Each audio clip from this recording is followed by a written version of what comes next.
ఇద్దరు పిల్లల్ని చంపి తాను కూడా ఇదే అంతస్తు పైనుంచి 5వ అంతస్తు పైనుంచి దూకి ఆత్మహత్య చేసుకున్నటువంటి హృదయ విదారక ఘటన కుత్బుల్లాపూర్ నియోజకవర్గం గాజుల రామాలంలోని బాలాజీ ఎన్క్లేవ్లో అయితే జరిగింది. ఇక్కడ సహస్ర మహేష్ అపార్ట్మెంట్లో జరిగినటువంటి పరిస్థితి అయితే కనిపిస్తూ ఉంది.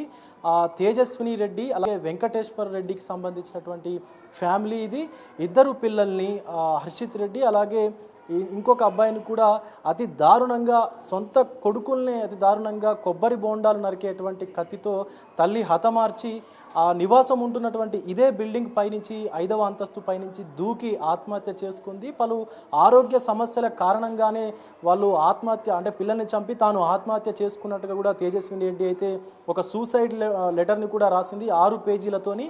పిల్లలకు తరచూ అనారోగ్యం పాలవుతుండడంతో పిల్లలని ఆసుపత్రికి వెళ్ళి చూపించడము, ఆ ఖర్చులు అదంతా భరించలేకే తాము యొక్క ఆత్మహత్యకు పాల్పడుతున్నట్టుగా కూడా తేజస్విని రెడ్డి అయితే ఆ సూసైడ్ నోట్లో పేర్కొన్నటువంటి పరిస్థితి కనిపిస్తూ ఉంది. గతంలో కూడా భర్తతో కూడా పలుమార్లు వాగ్వాదానికి దిగేదని చెప్పి కూడా స్థానికులు చెప్తా ఉన్నారు. అలాగే తేజస్విని యొక్క మానసిక స్థితి కూడా సరిగా ఉండేది కాదు అని చెప్పి అటు ఫ్యామిలీ మెంబర్స్ కూడా చెప్తున్నటువంటి పరిస్థితి కనిపిస్తూ ఉంది. ప్రియ, ప్రస్తుతం తేజస్విని ఈ యొక్క ఘటన జరిగినటువంటి ప్రదేశంలో మనం ఉన్నాము. సార్, ఎలా ఉండేవాళ్ళు సార్ తేజస్విని అలాగే వెంకటేశ్వర్లు వాళ్ళు ఎలా ఉండేది? వాళ్ళ పరిస్థితి ఎలా ఉండేది? కుటుంబ నేపథ్యం ఎలా ఉండేది? బాగానే ఉంటారండి. జనరల్గా అప్పుడప్పుడు భార్యాభర్తలు అన్నా గొడవలు అవుతూ ఉంటాయి కదా, అట్లాగే వాళ్ళకి ఎప్పుడు ఏదో ఒకటి గొడవలు అవుతూ ఉండే. ఆ గొడవల్లో అమ్మాయి కొంచెం డిఫరెంట్గా ఉండేది. ఇప్పుడు పిల్లల ఆరోగ్య పరిస్థితి కూడా సరిగా ఉండేది కాదని, అలాగే వాళ్ళని వారానికి 2-3 సార్లు ఆసుపత్రికి తిప్పాల్సి వచ్చేదని చెప్పేసి కూడా సూసైడ్ నోట్లో పేర్కొన్నట్టుగా తెలుస్తోంది. పిల్లల ఆరోగ్యం ఎలా ఉండేది? వాళ్ళు యాక్టివ్గా ఉండేవాళ్ళ? యాక్టివ్గానే ఉండేవాళ్ళు, కానీ ఏదో చిన్న ప్రాబ్లం, ఫీవర్ అనో ఏదో జలుబు లాంటివో వస్తావో హాస్పిటల్ తీసుకెళ్తూ ఉండేవాళ్ళు, కానీ అంత సీరియస్ ప్రాబ్లం అయితే కాదు.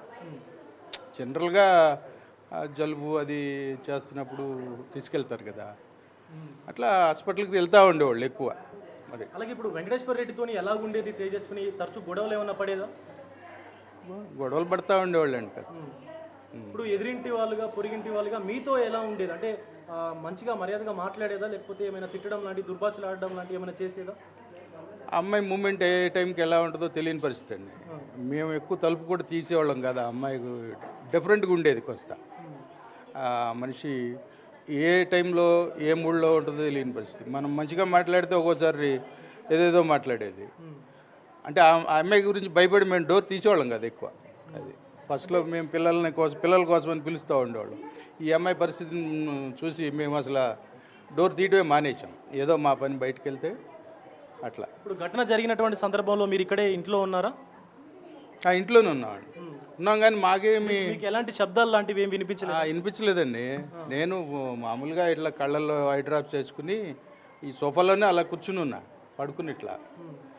ఈ ఏం బయట పబ్లిక్ గోల్గా ఉందని డోర్ తీసేటప్పటికి అంతా చాలామంది ఉన్నారు. అప్పటికే ఏంటి విషయం అనేటప్పటికి ఇట్లా జరిగింది అనేటప్పటికి లోపలికి వెళ్ళి చూశారు మన వాళ్ళంతా.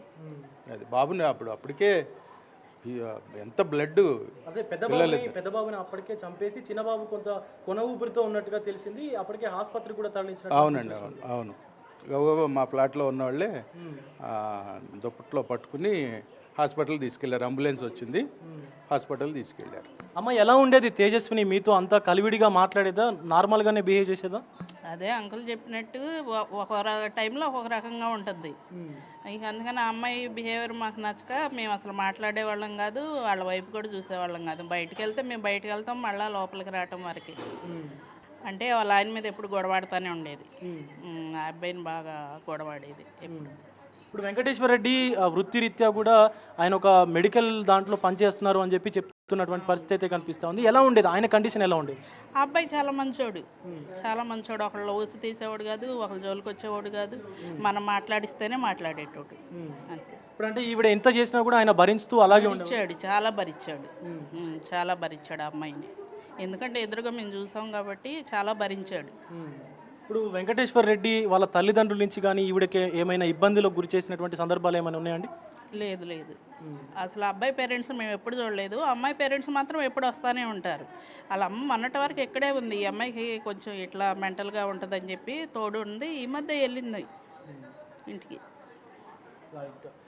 ఇది ప్రియా సిచ్యువేషన్ అయితే తరచూ కూడా భర్త పైన కొంత ఆమె వాగ్వాదానికి దిగేటువంటి పరిస్థితులు ఉన్నాయని చెప్పేసి కూడా ఎదురింటి వాళ్ళు అలాగే పొరిగింటి వాళ్ళు కూడా చెప్తున్నటువంటి సిచ్యువేషన్ అయితే కనిపిస్తూ ఉంది.